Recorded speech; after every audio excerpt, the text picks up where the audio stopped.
और अगर सब मिलकर कोशिश करें तो रास्ता निकल सकता है। राजू के चेहरे पर एक उम्मीद की किरण जागती है।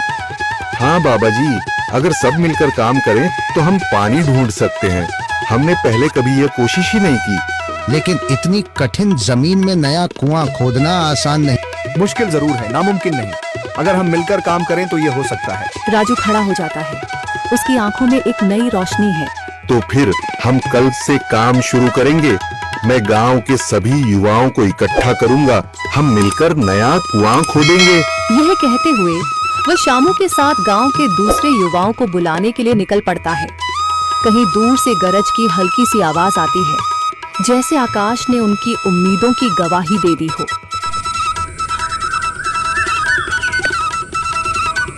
अगली सुबह राजू और शामू गांव के युवाओं को इकट्ठा करने निकल पड़े। चौधरी महेश की हवेली के सामने एक भीड़ जमा है।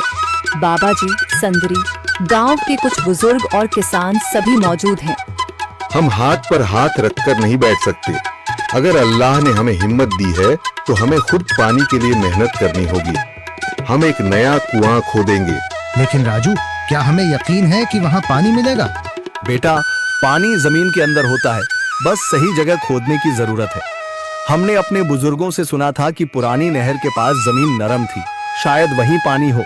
बाबा जी सही कह रहे हैं। अगर तुम सब यह काम करने के लिए तैयार हो तो मैं अपने कुछ मजदूर भेज सकता हूँ। धन्यवाद चौधरी जी, लेकिन हम सब खुद भी मेहनत करेंगे। यह हमारे गांव के अस्तित्व की लड़ाई है। संदरी, जो अब तक चुप थी, आगे बढ़ती है। हम औरतें भी पीछे नहीं रहेंगी। हम पानी लाने की व्यवस्था करेंगी, खाना बनाएंगी, ताकि तुम सब आराम से काम कर सको। यही हिम्मत चाहिए थी संदर। पूरा गांव एक नई उम्मीद के साथ कुआं खोदने की तैयारी में जुट जाता है। दूसरी ओर कुआं खोदने का काम शुरू हो चुका है। राजू, शामू और दूसरे युवा बेलचे चलाने लगते हैं। मिट्टी बाहर निकाली जाने लगती है। तेज गर्मी के बावजूद सब पूरी हिम्मत के साथ जुटे हुए हैं। दोपहर की तेज धूप, जमीन आग की तरह तप रही है। गांव के लोग लगातार कुआं खोदने में जुटे हैं। हाथ छिलने लगे हैं, माथे से पसीना बह रहा है, मगर किसी ने हार नहीं मानी। महिलाएं पानी और सत्तू लेकर आती हैं ताकि पुरुषों को कुछ राहत मिले। हमें और गहराई तक जाना होगा। अब तक सिर्फ सूखी मिट्टी और पत्थर ही निकल रहे हैं। राजू, यह बहुत कठिन काम है। अगर हमें पानी न मिला।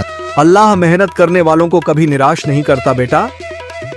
तुम सब अपनी कोशिश जारी रखो, पानी जरूर निकलेगा। हिम्मत मत हारो। अगर अब रुक गए तो फिर कभी पानी नहीं मिलेगा। सभी फिर से जोश में आकर काम में जुट जाते हैं, मगर सूरज की तपिश बढ़ती जा रही है और कई लोगों की सांसें तेज चलने लगती हैं। तभी एक तरफ से रामलाल और उसके आदमी हंसते हुए आते हैं। अरे भाई, तुम्हें लगता है कि जमीन तुम पर रहम करेगी? हाँ हाँ, ना समझ लोग, ये सब बेकार की मेहनत है।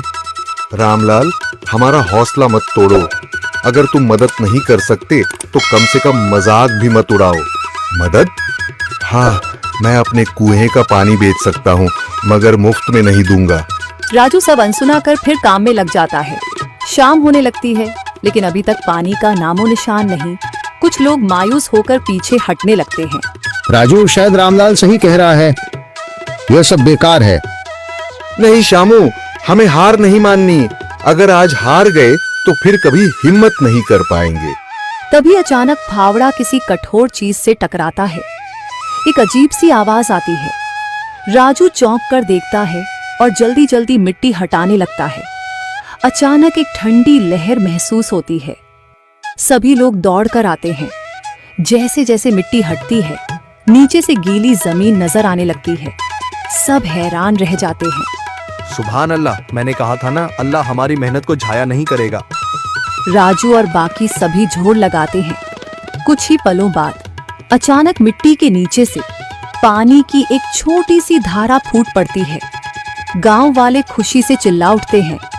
पानी, पानी निकल आया। यह अल्लाह की कुदरत है रामलाल, जिस पर तुम्हें यकीन नहीं था। पूरा गांव आनंद से झूम उठता है। लोग एक दूसरे को बधाइयां देते हैं। औरतें दुआ करने लगती हैं। कुछ दिन बीत चुके हैं। गांव वाले नए कुएं से पानी भर रहे हैं, खेतों को सींच रहे हैं और जिंदगी फिर से पटरी पर लौट रही है। मगर रामलाल अब भी अपनी